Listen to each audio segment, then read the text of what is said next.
Hey, what's up guys, Jackson here from the Toasty Bros, and today I'm going to be trying to fix this thing and make it look amazing, and it's going to be a lot of work, so hope you guys enjoy. Do you need help with YouTube? Are you ready to take the next step and make your channel bigger? Alright, well listen up, I got just the thing for you. It's called TubeBuddy. It's an extension tailored for YouTube and it offers all kinds of tools. One of my favorite is the tag suggester, and another one of my favorite is the best time to upload feature. But that's only to name a few, so go check it out for yourself in the link down below. So I know you guys are already wondering what the heck is this thing. I was wondering the same thing, but we got a super good price on it, and I'm gonna just go ahead and give you guys a little walk around of it. So yeah, this thing was $160 off of Facebook Marketplace, and I kind of have the specs written down here above. You can see that we have an FX 8300, we have 8 gigs of RAM, we have a 1 terabyte hard drive, a Corsair GS700 power supply, and the motherboard is an MSA 79BL. So it's actually a fairly decent AM3 Plus motherboard, a really decent FX setup going, but the inside of this case, just wait till I reveal this because you guys are gonna go, what? Yeah, so you guys probably have about the same reaction that I did when I first saw this ad, and I was just like, holy crap, there's even a leaf in there. But yeah, so this thing, it needs some serious help, and that's what we're gonna do because you guys know that we pretty much specialize in doing cable management, and we specialize in making our builds look super clean. So you can see here, I mean, this is exactly how I got it. I only opened it and looked at it and said, I'm gonna make a video about this. But we have a 1 terabyte hard drive kind of just chilling here, you know, just flopping around like an SSD or something. All kinds of cables that I couldn't even tell you where half of them go. The power cable was actually just stuck inside of the case, so I thought it was an interesting place. And the reason I didn't even decide to take this to my room to start the clean out process is whoever owned this for years obviously heavily smoked, because as soon as you open this case you just get hit with a cloud of smoke. Look at this right here, it's actually rusty.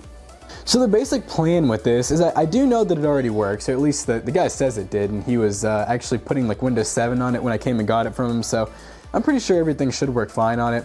It obviously does not have a graphics card, and it was just using onboard graphics, which is really weird for a FX computer, so it's just using the motherboard graphics, which I could not think of how awful it would be because I've kind of been there before. But we have an R9 270. I can't remember if it's a 270 or 270X because I've never even tested it, so we're going to test that in the system. Hopefully it works. If it doesn't, we do have a backup 1060, I think 3 gig that we can throw into it. So worst case scenario, that doesn't work, we still have a graphics card.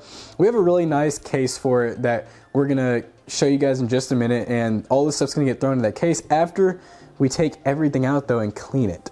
Alright, I think this is gonna be the most exciting part of this process. Look at this, guys, we actually did it.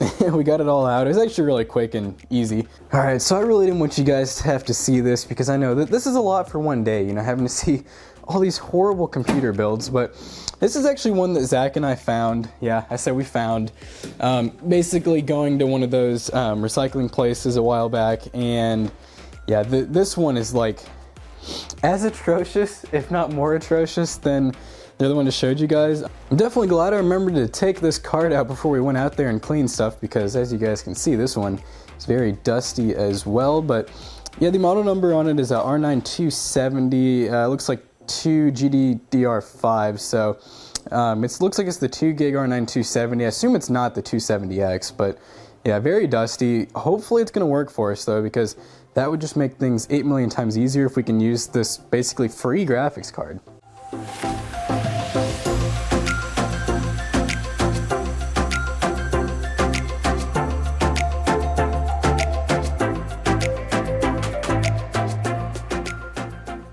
So we got everything nice and dusted off as best we can now. Didn't really help too much with the smoke smell, but it helped some. So I'm actually going to go ahead and take off the CPU fan now, and wow. Yeah, there's look at the thermal paste. There's barely any on it. Let me see if I can get it focused better for you guys. If you guys can kind of see here, there's barely any thermal paste on it. I mean, there is enough to, I guess, keep it cool, but it really didn't spread very well, and you can kind of see it didn't even get all the way across the top of the chip. So we're gonna, reapply some good old Arctic thermal paste and hopefully keep this thing a lot cooler.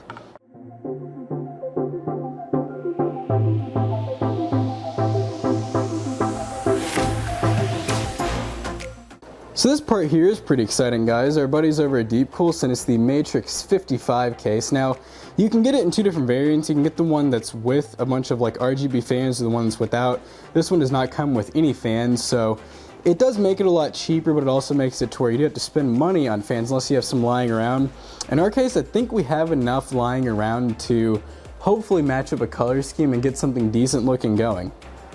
So we're having lots of fun now. We're gonna try and go ahead and get this power supply in here, but it's really close to the little access port to put all the cables through, so I'm putting those in before I get the power supply in, otherwise they'll be almost impossible. As it is now, this is a really small hole for all these cables. Alright guys, so we are now at that point where we can go ahead and hopefully get this motherboard to give you some room up top, which is kind of cool to have the like CPU 4-pin or 8-pin through here, a couple of fans if you want to. You can have the 24-pin come right out through here so it doesn't take up much room and look ugly or anything. So props to Deepcool. Alright, so now we're going to do a little trick that I usually like to do when the motherboard's not even mounted in, by the way, right now, but you know, we like to be risky. So instead of having stuff come up through here, I like to often run it behind the actual motherboard to where it just comes out along the motherboard and you really can't even see it. Okay guys, so I wasn't really liking how this thing looks because the one that comes with the fans looks like 8 million times better, and it just wasn't going to work only having like 2 fans, and they weren't really working completely properly, if that makes any sense. So I just went ahead and bought a thing of Uphere 120mm fans. It's a 5-pack. They're like $32.99 on Amazon. And they're actually a pretty good deal because they look really good, they work really good, they're quiet, and it's going to actually make this thing look like it's supposed to. Guys, so we have actually 5 fans installed. I just decided to go ahead and put all 5 of them in just because I think for aesthetic purposes, the RGB or whatever color you choose, maybe blue, would actually look really nice. This power supply, interestingly enough, actually has a little button on the back. You guys can see it right there, and you can actually change the color. It doesn't have like RGB or anything, but it has like blue, red, I think maybe yellow. It literally just has 3 colors, or you can just turn it off. Obviously, since I have the upside down anyways, you're only going to see it glow like through the very bottom and a little bit through the side, but kind of a cool touch. And I bet back in the day this was a really cool, you know, power supply with it having multicolor LED like that. And this of course is like the fun part, as you could call it. So cable management time, and I still need to plug a lot of stuff in. I need to plug this in. This is the fan controller where each of the 5 fans plug in. Luckily though, it's not like the crap where they have 2 different connectors. It's just a single row of connectors, and they'll plug right in, and then we just gotta have to power it with like a Molex or a fan header. And then from there on out, it's kind of just basic plugging and playing, and then we need to see if that graphics card actually works. We need to put the SSD in and the hard drive.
So finally, this thing is done, and it actually, I think it looks great personally. You guys can let me know in the comments down below what you think.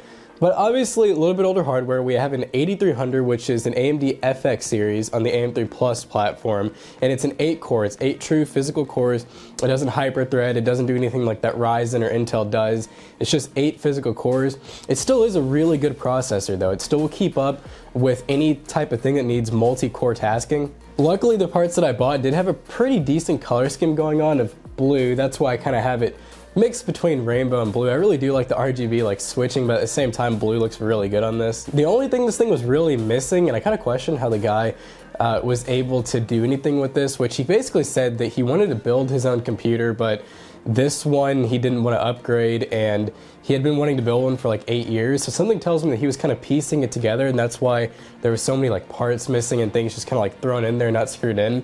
So it was just really missing a graphics card. And so I managed to find the R9 270, which I've told you guys before, if you want to check out in like any of our previous videos, how Zach, Matt, and I will often find computers for free ways because there's all kinds of ways to do it. I got really lucky and this R9 270 actually works. It just fired right up. I didn't really see any major issues with it besides it being really dusty, and just took it out to the air compressor, cleaned all that off. So all in all, I really didn't have to spend too much on this at all. The SSD was $22 from Best Buy. Actually, I just went ahead and bought one because I wanted to do the video that day. The fans were $32.99 off Amazon. They're just Uphere 5-pack RGB fans.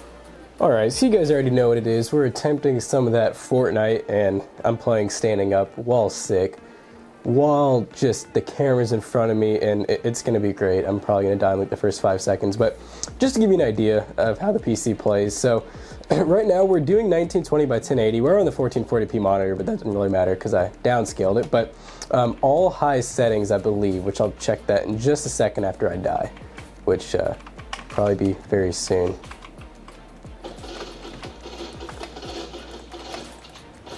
Oh god, this is bad. Oh, I killed someone. What do you know about that? We'll see my dynamite get. Oh, come on. Come on. Ah. I really thought that was going to get him. So let's go to the settings real quick and see what we got going here. So yeah, 1920 by 1080p. We got far and all high settings. Just to the basic high preset. I don't really think, I think Epic will be kind of pushing it because as you guys can see, the game's, I mean, it's way playable on high, but there was a few small stutters here and there. But overall though, you know, it keeps a pretty good FPS, and you know, for what the computer is and the older parts, and you gotta remember, all in all, we're about $260 in. This is a great value. I really do hope you guys enjoyed this video, this little flip challenge. Let me know what you thought in the comments down below.